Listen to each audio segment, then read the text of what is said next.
오늘 우리에게 주신 하나님 말씀은 에베소서 4장 1절에서 4절까지 말씀입니다. 그러므로 주 안에서 갇힌 내가 너희를 구원하노니 너희가 부르심을 받은 일에 합당하게 행하여 모든 겸손과 온유로 하고 오래 참음으로 사랑 가운데서 서로 용납하고 평안에 매는 줄로 성령이 하나 되게 하신 것을 힘써 지키라. 몸이 하나요 성령도 한 분이시니 이와 같이 너희가 부르심의 한 소망 안에서 부르심을 받았느니라. 아멘. 이 시간 할렐루야 찬양대에 찬양이 있겠습니다.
아멘. 고맙습니다.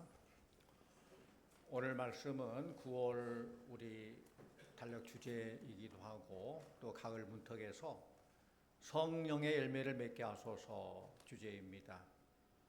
현대 산업화 사회의 특징을 세 가지로 말하는데 그걸 삼무라고 해요. 세 가지가 없다는 것이죠. 무관심, 무도덕, 무의미입니다. 먼저 무관심은 산업사회가 되면서 대가족 제도가 핵가족화가 됐어요.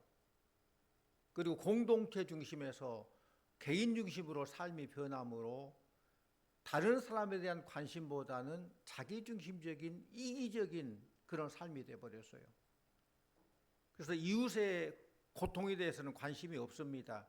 그냥 나만 뭐 어려움 없으면 되고 나만 잘 살면 되고 또 한 아파트에 살면서도 누가 사는지도 잘 모르고 옆집에 누가 사는지 별로 중요하게 생각하지를 않습니다. 길 가다가 누가 도와달라 살려달라 해도 그냥 바쁘다는 핑계로 내가 손해본 것처럼 뭐가 될까 봐 그냥 외면해버리는 그런 무관심의 시대를 우리가 살고 있습니다. 또 무도덕은 선과 옳고 그름에 대한 올바른 가치 기준이 없는 삶을 산다는 것이죠. 우리 인간이 인간답게 사는 절대적인 가치가 분명히 있는데 이 절대 가치를 별로 중요하게 생각 안 해요. 돈과 성공을 위한다면 거짓말도 스스럼없이 하게 되고 또 임시방편으로 모면하고 또 거짓말하다도 뭔가 잘 피하면 세상 사람들이 이것을 처세술이다, 처세술이 좋다, 오히려 잘한 것처럼 그렇게 여긴다는 것입니다. 소위 지식인이라고 하는 사람들은 잘못했으면서도 자기 합리화를 해요. 그래서 오히려 큰 소리를 쳐요. 이런 무도덕의 시대를 살고 있습니다. 또 세 번째로는 현대인들의 가장 공경에 몰아넣는 것이 무의미입니다. 삶의 목적과 방향을 잃어버린 삶을 사는 것이죠. 각자 자기들이 세워놓은 것들을 추구하기 위해서 진정한 삶의 의미를 놓쳐버려요. 가정보다는 직장과 사업에 관심을 더 많이 두고 있고 성공이란 그 목표 지향적인 삶을 때문에 목표를 이루기 위해서 모든 과정에 대한 행복을 잃어버려요.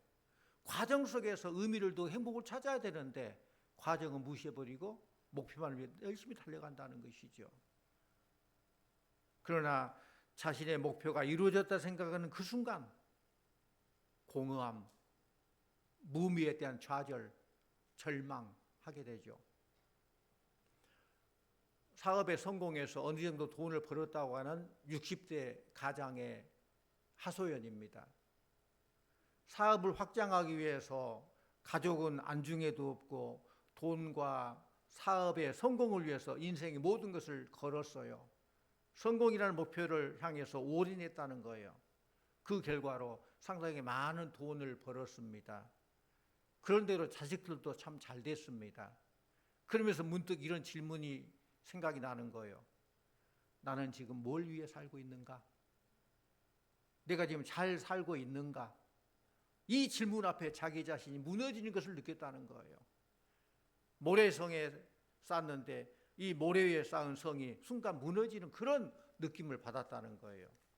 그런 공허함 때문에 잠을 못 이루고 뒤척거리고 심하면 우울증이 생기게 되고 더 심하면 자살 충동도 생기게 되고 그런다는 거예요.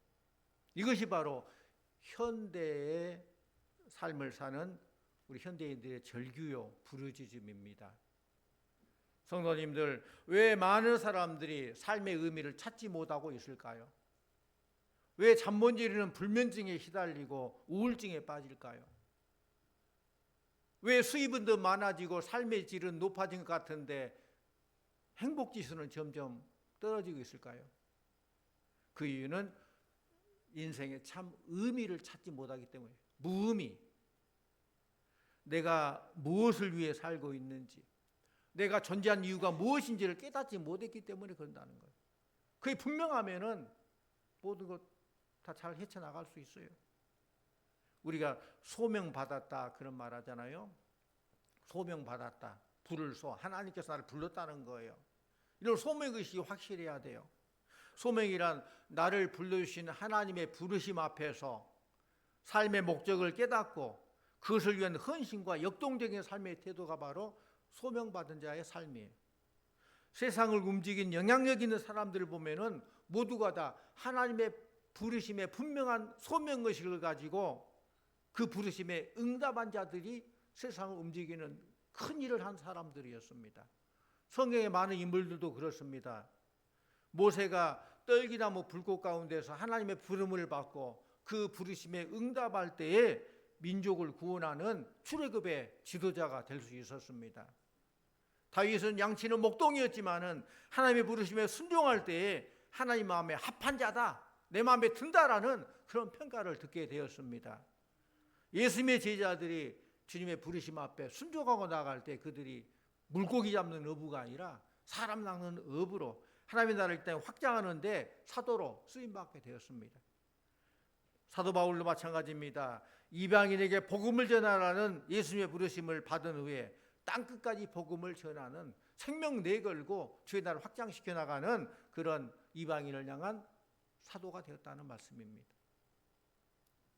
하나님의 부르심 앞에서 자신의 존재 의미를 깨닫고 헌신한 사람들에 의해서 하나님 나라가 이 땅에 확장되어 가는 것입니다. 하나님께서는 오늘도 부름받은 여러분을 통해서 하나님의 꿈을 이루시기를 원하십니다. 많은 사람들이 삶의 의미를 깨닫지 못하고 방황하고 있는 이 시대 속에서 우리가 어떻게 하면 하나님의 부르심, 그 소명을 깨달을 수 있을까? 첫째로 하나님이 나를 불러주셨다는 소명의식이 있어야 됩니다. 사랑하는 성도님들, 하나님이 나를 불러주셨다는 소명의식이 있으십니까? 내가 하나님을 찾았습니까? 하나님이 나를 부르셨습니까? 어땠어요? 내가 하나님을 찾아가고 여기까지 왔습니까? 아니면 하나님이 나를 부르셔서 나를 자녀 삼아 주시고 사명을 주시고 그랬습니까? 물론 다 말할 수 있어요. 내가 하나님을 찾아 그랬지만 그럼에도 그보다 먼저 하나님께서 나를 지명하여 불러주시고 자녀 삼아 주시고 소명 주신 줄로 믿습니다. 하나님 나를 불러주셨어요. 우리 1절 말씀 같이 옵니다. 오늘 보면 1절. 그러므로 주 안에서 갇힌 내가 너희를 권하노니 너희가 부르심을 받은 일에 합당하게 행하여. 하나님 나를 불러주셨다는 것 얼마나 크고 놀라운 축복입니까? 그렇다면 우리가 이 부르심에 합당한 삶을 살아야 된다는 거예요. 하나님 우리를 불러주지 않았다면 어떻게 우리가 거룩하신 하나님 앞에 어떻게 나올 수 있겠어? 죄에 빠진 우리 인간들이. 이 지구상에는 2025년 지금 현재 82억의 인구가 살고 있어요. 이 중에서 25%가 우리 그리스도인이에요. 그렇다면 25% 하나님 부름받은 우리들이 남은 75%를 하나님께로 인도하고 하나님을 확장시키도록 그런 사명받은 자들이 우리들이에요. 먼저 우리를 불러주셨다는 것이죠. 우리 요한복음 15장 16절 말씀 같이 옵니다. 요한복음 15장 16절. 너희가 나를 택한 것이 아니요 내가 너희를 택하여 세웠나니 이는 너희로 가서 열매를 맺게 하고 또 너희 열매가 항상 있게 하여 내 이름으로 아버지께 무엇을 구하든지 다 받게 하려 함이라. 아멘. 그렇습니다. 하나님이 나를 택했습니까? 내가 하나님을 택했습니까? 말씀 분명하잖아요. 너희가 나를 택한 것이 아니라 내가 너희를 택했다. 가슴 활짝 열고 당당하시 바랍니다. 나는 하나님이 택해 준 사람이야. 하나님의 백성이야. 하나님의 자녀야. 하나님이 나를 알아줘. 네가 나 무시해? 하나님이 나를 알아줘. 그 소명의식. 그게 있어야 된다는 거예요.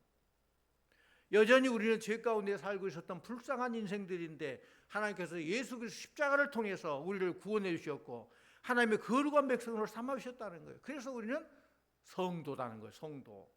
뭐 거룩해서 성도가 아니라 하나님께 구별해 주셔서 천국 백성 삼아 주셨기 때문에 거룩하신 하나님께 나를 불러주셨기 때문에 성도라는 거예요. 할렐루야. 그 성도란 말이 얼마나 좋은지 몰라요. 교회를 헬라어로 에클레시아라고 그래요. 따라합니다. 에클레시아. 에클레시아 말은 부름받았다 그런 뜻이에요. 세상에서 부름받은 자다. 하나님으로부터 거룩하고 구별해서 구분시켜주신 그 백성들을 가르쳐서 교회다. 에클레시아라고 그래요. 우리 말씀 봅니다. 이사야 43장 1절. 이사야 43장 1절. 야곱아 너를 창조하신 여호와께서 지금 말씀하시느니라. 이스라엘아 너를 지으신 이가 말씀하시느니라. 너는 두려워하지 말라. 내가 너를 구속하였고 내가 너를 지명하여 불렀나니 너는 내 것이라. 아멘. 지명하여 불렀다는 거예요.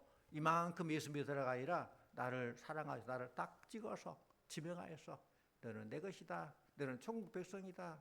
내 자녀다. 불러주셨어요. 얼마나 감사합니까?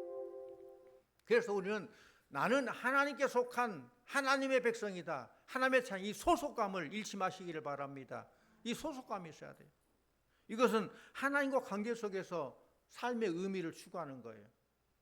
똑같이 직장 생활하고 사업을 하고 돈 벌어도 하나님과 관계없는 자들은 자기의 먹고 사는 이기심을 위해서 일을 해요. 똑같이 일해도 잘 먹고 잘 살려고, 그리고 잘 죽으려고. 더 이상 뭐 없어요. 그럼 우리는 달라요. 같은 일이라고 같은 직장에서 한다 할지라도 우리는 하나님 믿는 자들은 하나님의 선한 일을 하기 위해서, 하나님의 뜻을 이루기 위해서, 하나님의 부르심에 합당한 삶을 살기 위해서 일한다는 거예요. 그러니 하나님 믿는 자는 하나님의 선한 일을 위해서 돈을 벌고 베풀고 나누고 섬기기 위해서 사업을 해요. 사랑의 나눔이 있는 곳에 하나님께서 계시도다. 그 사랑의 나눔이 하나님이 계시기 때문에 사랑의 나눔이고, 사랑의 나눔이 있는 곳에 하나님께 계시고, 이런 거예요. 오늘 찬송처럼 나는 하나님께 속한 자라는 분명한 소속감은 우리를 더 높은 삶의 목표를 향해서 전진하게 만들어주는 것입니다. 내 삶의 모든 의미를 하나님과 관계 속에서 생각하는 자는 행복하죠. 하나님께 속한 자라는 소속감 있는 사람은 두려워하거나 염려하지 않습니다. 왜? 나는 하나님께 속했기 때문에, 하나님께서 나와 함께 하시고 하나님께 인도하시고 책임지기 때문에 뭐가 두렵습니까? 하나님이 나를 건져주시고 보여주신다는 확신이 있기 때문에 그렇습니다. 오늘 이 시대는 상대에 대한 배려가 없고 좀 폭력적인 상황으로 치닫고 있습니다. 이것은 하나님 없이 지식을 쌓고 하나님 없이 과학 문명을 만들어가기 때문에 그래요. 하나님 없이 과학기술 축적하는 이런 모든 것은 인간성의 황폐를 만들게 되고 인류를 파멸로 몰아가게 돼요. 세상 지식과 기술도 누가 사용하냐에 따라서 달라져요. 생각해 보세요.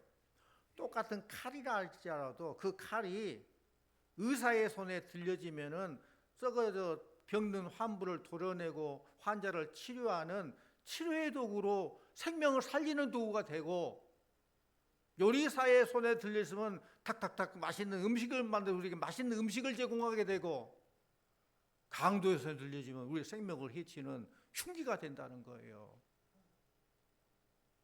핵도 마찬가지요.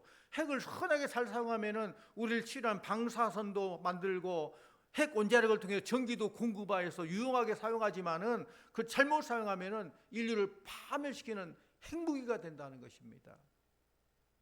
우리는 하나님께 속한 자이고 하나님 뜻을 이루기 위한 하나님의 자녀라는 이런 분명한 소속감을 가져야 돼요. 어떤 일을 하든 궁극적으로 하나님 영광을 위해서 일하는 거죠.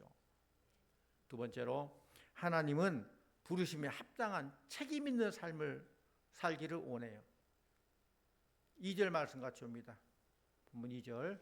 모든 겸손과 온유로 하고 오래 참음으로 사랑 가운데서 서로 용납하고. 먼저 겸손이죠. 부르심을 입은 성도의 삶은 매사에 겸손해야 돼요. 물론 겸손은 하나님 앞에서 겸손과 사람 앞에 겸손이죠.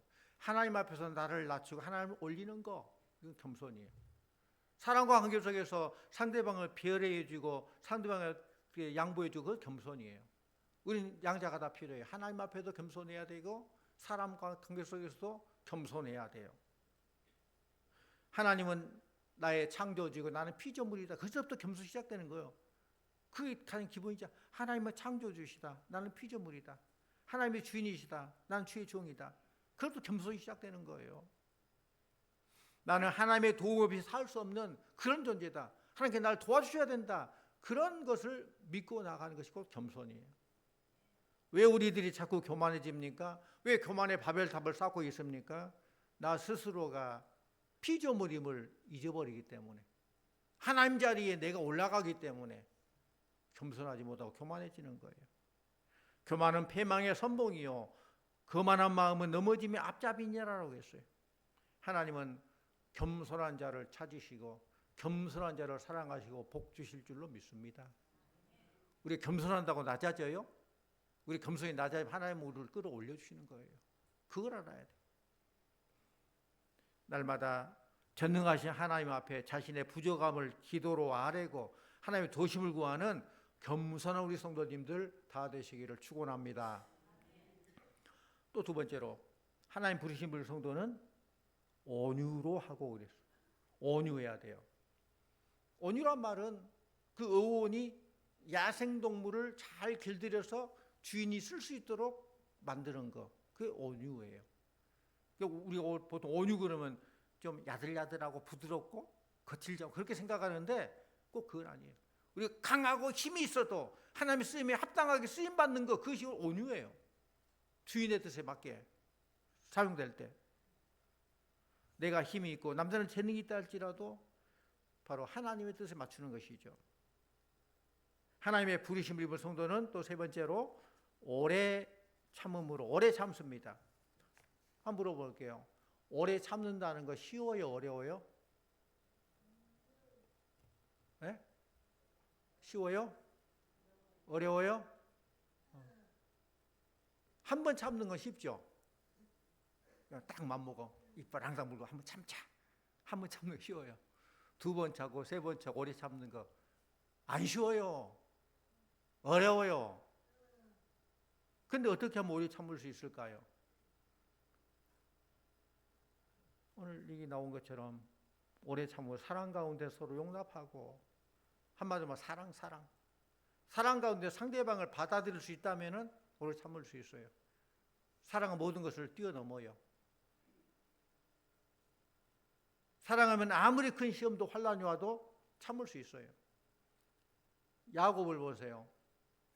사랑하는 라헬을 얻기 위해서, 라헬을 너무너무 사랑하기 때문에 7년을 수일같이 저기면서 수고를 했어요. 왜? 사랑하기 때문에. 뭐 다른 뭐 없어요. 그냥 딱 사랑하기 때문에. 근데 또 속잖아요. 삼촌 라반이 야곱을 속여 7년 더 일해 그래야죠. 또 7년을 더 해요. 왜? 라헬을 얻으려고, 사랑하기 때문에. 라헬을 너무너무 사랑하기 때문에 14년이란 그 긴 기간을 오래 참고 인내할 수 있었어요. 어렵고 힘든 상황이어도 하나님이 나를 높여주실 때가 있다는 희망과 꿈을 잃어버리지 않으면 절망의 밤을 지나서 희망찬 아침을 맞이할 수 있다는 거예요. 참다 보면 좋은 일이 생긴다는 것이죠. 또 세 번째로 하나님의 부르심에 합당한 사명을 가지고 살아야 됩니다. 하나님께서 우리를 거룩한 백성으로 삼으신 이유는 우리를 통해서 하나님께서 원하시는 하나님의 뜻을 이루기 위함입니다. 하나님께서 우리를 불러주셨고 하나님을 위해서 일할 수 있도록 세우셨습니다.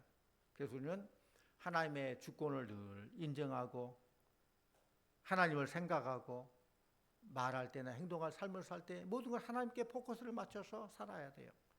우리들이 하나님과 관계 속에 살아갈 모든 것들이 하나님을 위한 일이 되어야 한다는 것이죠.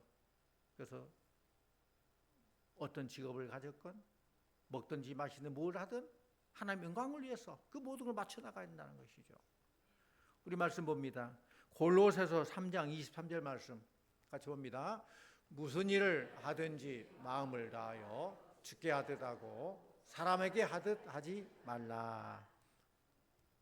가정에서 일을 하든 사회에서 일을 하든 직장에서 일을 하든 또 공부를 하든 무엇이든 간에 주님을 섬기는 마음으로 하라. 하나님께서 내게 맡겨주신 모든 일이 하나님께서 맡겨주셨다. 성직임을 믿고 최선을 다할 때 그건 가치 있는 일이 되고 소중한 일이 되는 거예요. 나쁜 일 빼고 좋은 일, 모든 일, 어떤 직업이건 그 직업에 최선을 다할 때 그것이 곧 성직이 되는 거예요. 내가 하는 일이 하나님께서 주신 성직이라는 그런 의식을 가지고 최선을 다해 살아야 한다는 것입니다. 무슨 일을 하든지 간에 하나님과의 바른 관계 속에서 최선을 다하면은 하나님의 선한 역사가 우리를 통해서 나타나게 될 줄로 믿습니다. 이 일을 위해서 우리를 불러주시고 이곳에 귀한 사명을 주셨다는 거예요. 그걸 알아야 돼요. 그게 바로 무의미가 아니라 의미 있는 성도의 삶이에요.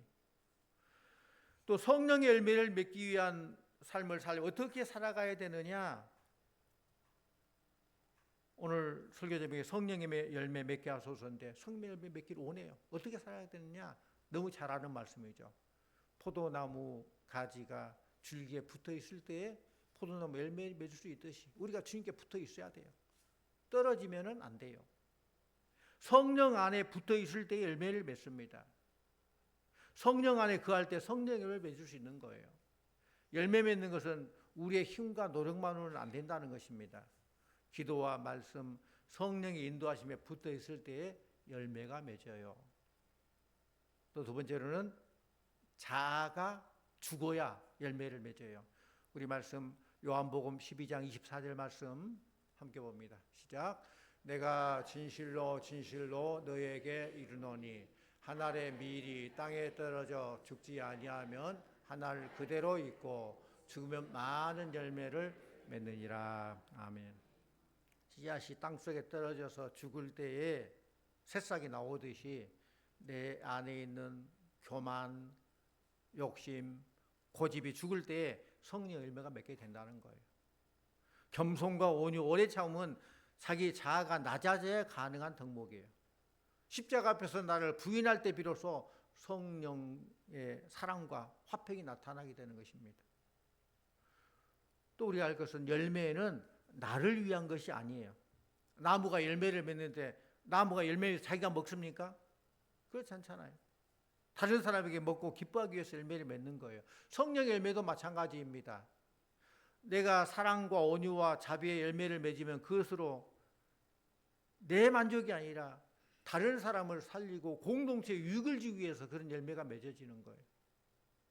성령의 열매는 개인적인 차원에 머무르지 않고 공동체를 하나가 되게 하고 부흥으로 이어지게 하는 그런 아름다운 성령의 열매예요.